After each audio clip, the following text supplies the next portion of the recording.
Right when Meghan Markle believed she'd finally carved out the perfect stage for her big return, boom, Prince William barrels in like a royal lightning strike and shatters every part of her plan. And the way it unfolded? Honestly, even Netflix couldn't write a plot twist this rich. Meghan had spent weeks engineering this comeback, obsessing over precision, calculating the ideal moment to unveil her shiny new Netflix promo without any palace noise drowning her out.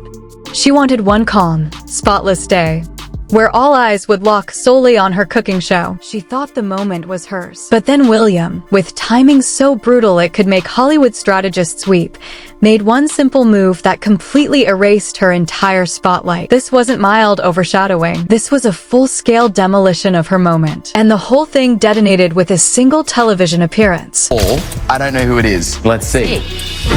Oh my goodness! How are you? Hey, oh my Robert, God. how you doing? Just when Meghan Markle believed she'd discovered the perfect opening to blast herself back into the spotlight, the narrative takes a brutal twist. Prince William delivers what can only be described as a masterclass in precision timing. In this retelling, the future king doesn't merely swipe her thunder.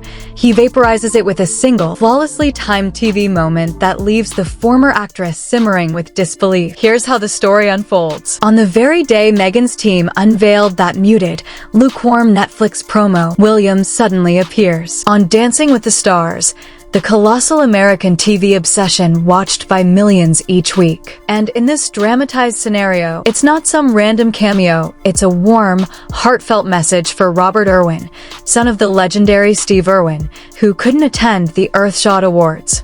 William's message is tender, sincere, and instantly melts American hearts. Meanwhile, Meghan's poster? In this version of events, it lands with all the impact of a pancake. Without syrup. The backstage fallout for Meghan is instant. Insiders in this story whisper that she erupted the moment she realized US media had ditched her poster reveal to swoon over William's gentle gesture. Instead of buzzing about her new Netflix venture, the entire conversation whiplashes toward the man she's been trying to carve distance from. And the worst part? He doesn't even force it. He simply speaks with warmth, and the audience swoons by the millions. What makes the blow even harsher in this dramatized account is how effortlessly William resonates with Americans. Meghan has spent years trying to break into Hollywood, reinvent her image, and cement her cultural foothold. Yet in this narrative, William accomplishes more with one relaxed, uncalculated video message than she has with wave after wave of PR polish and carefully crafted campaigns. It's the kind of organic charm you simply cannot manufacture. But whilst your twinkle toes are going off elsewhere, I need you down here. Oh my goodness. Whitney, you need to get him in as much glitter as you can. Listen, Okay, well, The contrast couldn't have been more brutal. On one side, you had Meghan's frozen, lifeless promo art pushing a series that, in this dramatized retelling, insiders whisper Netflix is desperate to quietly bury. On the other, you had the future king radiating warmth and purpose, delivering the kind of heartfelt connection with American viewers that feels raw, human, and impossible to ignore. And here's the real twist. None of it plays like coincidence. In this version of events, palace strategists are portrayed as sharpening their game, dissecting Meghan and Harry's media rhythms, learning exactly when to slide in and flip the entire narrative. Just like King Charles and Queen Camilla hijacked headlines with that unexpected American Idol moment, William mirrors the same strategy, only bigger, cleaner, and far more effective. This isn't timing. This is a full-blown strategic battle. And Meghan, in this story, is stuck playing checkers while the monarchy is 2 moves from checkmate. While she rolls out lifestyle clips and cooking segments, the royals counter with emotional outreach and visible humanitarian passion. And with every passing week, the story makes it painfully obvious which side the audience is gravitating toward. Seriously good chance of winning it, so just the best of luck on the show. means the absolute world. Thank you so much. And for Meghan, watching a moment she'd engineered with surgical precision get swallowed whole must have felt like watching her entire comeback collapse in slow motion.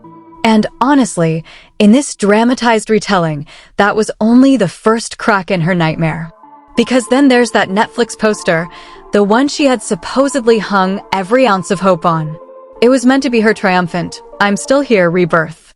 But what it actually exposed was something far harsher, a whiff of desperation.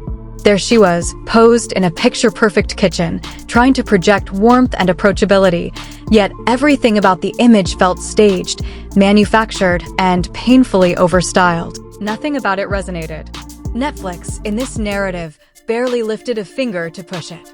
No media blitz, no press storm, no magazine rollouts. They just dropped it online and walked away. Quiet. And that quiet speaks louder than any corporate statement ever could. Hollywood insiders in this story even muttered that executives had rock-bottom expectations and practically chuckled at the idea this show would make a dent. That's how little spark remains around the Sussex brand. Meanwhile, Victoria Beckham had recently unleashed a Netflix documentary that dominated timelines, ignited conversations, and genuinely connected with viewers. The comparison was brutal. Victoria delivered soul and sincerity. Meghan delivered aesthetics and forced warmth. And the timing?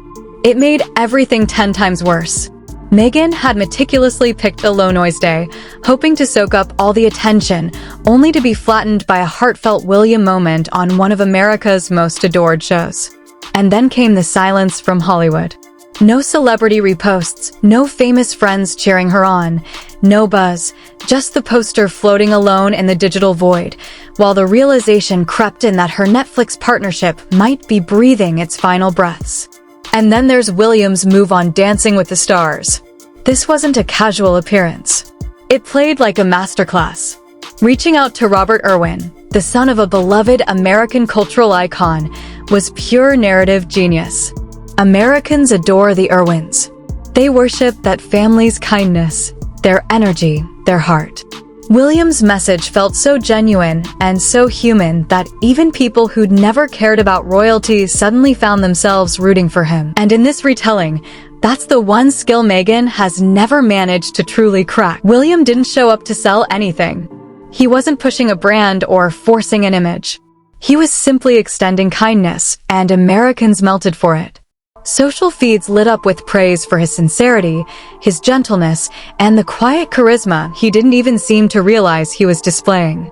Meanwhile, in this dramatized narrative, Meghan's poster was being roasted online for looking flat, rigid, and airbrushed into oblivion. The contrast was almost painful to witness. And then comes the quiet but seismic presence of Princess Catherine. In this retelling, Catherine is portrayed as a genuine devotee of dance competition shows, British, American, all of them. People close to her say she truly enjoys them, follows the contestants, and appreciates the craft. So William appearing in that space didn't feel schemed, it felt organic. Catherine's influence gave the moment a layer of warmth, sincerity, and effortless relatability. William wasn't popping up on some random platform. He stepped into a world tied to his and Catherine's authentic interests, and that sincerity radiated through every second. Meanwhile, Meghan's attempts at relatability often come across, in this story, as hyper-produced, overly strategized, and emotionally distant. Hollywood sees it. The audience sees it. And Netflix definitely notices. When William's video dropped, Americans weren't just surprised, they were enchanted in a way Meghan has been chasing for years. Social media exploded instantly. Comments rolled in calling him gracious, genuine, unexpectedly charming. It was as if America collectively realized, hold on, William is actually kind of adorable. Meanwhile, Meghan's PR team, at least in this dramatized version, scrambled behind the scenes as her carefully orchestrated moment unraveled in real time. And Netflix's attitude didn't help. In this retelling, the internal critiques of Meghan's cooking show are portrayed as harsh. Executives are depicted calling it dead on arrival, with some staff joking about wanting to move on from the project entirely. That's how deflated the mood is around her series.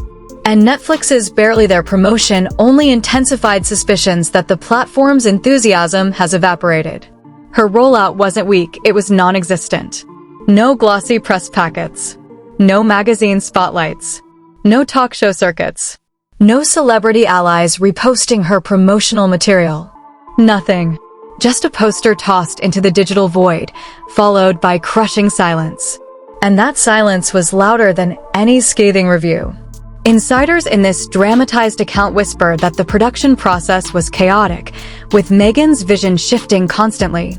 No one at Netflix knew what the show truly was, so marketing it felt impossible.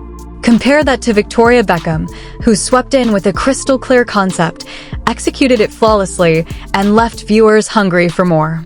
Meghan's project, by contrast, looked muddled, unsure of itself, and detached from what the audience actually wants. And what made the sting even sharper? Netflix had already pivoted their energy toward content that worked.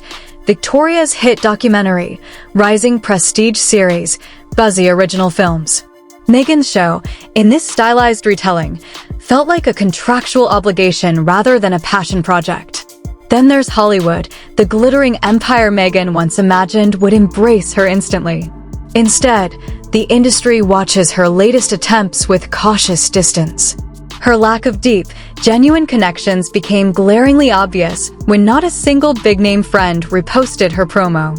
For someone who once spoke of Hollywood as her natural kingdom, that silence cut deep. But even that didn't compare to what was happening across the aisle. William's moment on Dancing with the Stars wasn't just a hit, it was portrayed as a strategic thunderclap. And according to the narrative unfolding here, none of it was accidental. William's team had been studying Meghan's publicity rhythms for months, how she times her announcements, how she drops content, what media lulls she tries to capitalize on, and then crafted countermoves designed to eclipse her entirely. The message to Robert Irwin wasn't a spontaneous gesture at all.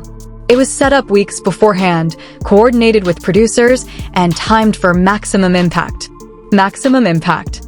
William's team, in this dramatized version of events, knew exactly when Meghan's poster would drop, and they fired their shot at the precise second it would shatter her moment. The message was deafening. We see your playbook. We understand it. And we can outmaneuver you whenever we choose. The palace's entire media engine has evolved. Gone are the days of pretending not to notice Harry and Meghan's moves. Now they're predicting them, then crushing them with surgical accuracy. And because the working royals possess something Meghan cannot manufacture, true public goodwill, their countermoves land with twice the force. William's choice of Dancing with the Stars was no accident.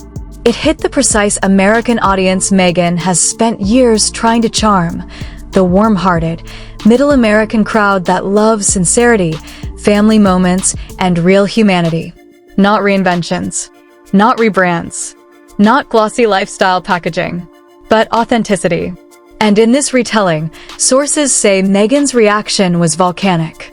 The moment she realized William had demolished the news cycle she spent weeks crafting, she spiraled into fury.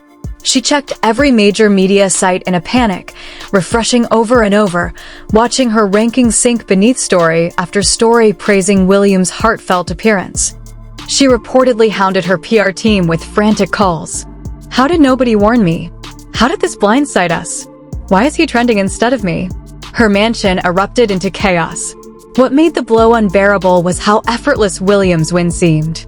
Meghan has poured millions into PR armies, brand consultants, image strategists, yet William, with a single warm message that cost him nothing, generated more love and positive coverage in one night than she has managed in years. The psychological impact was immense. Meghan had pinned her hopes on this Netflix rollout to revive her cultural relevance. Instead, she watched the momentum suffocate within hours. The palace played a master-level strategy.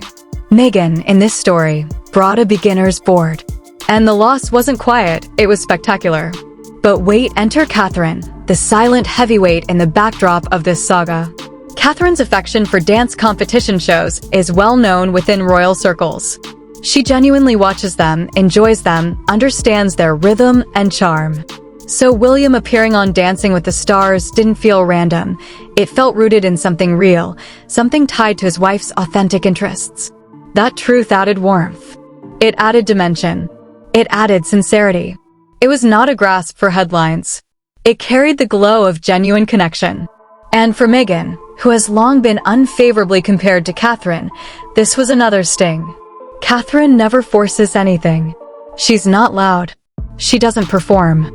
She simply exists as she is, supports what she loves, and people gravitate toward her naturally.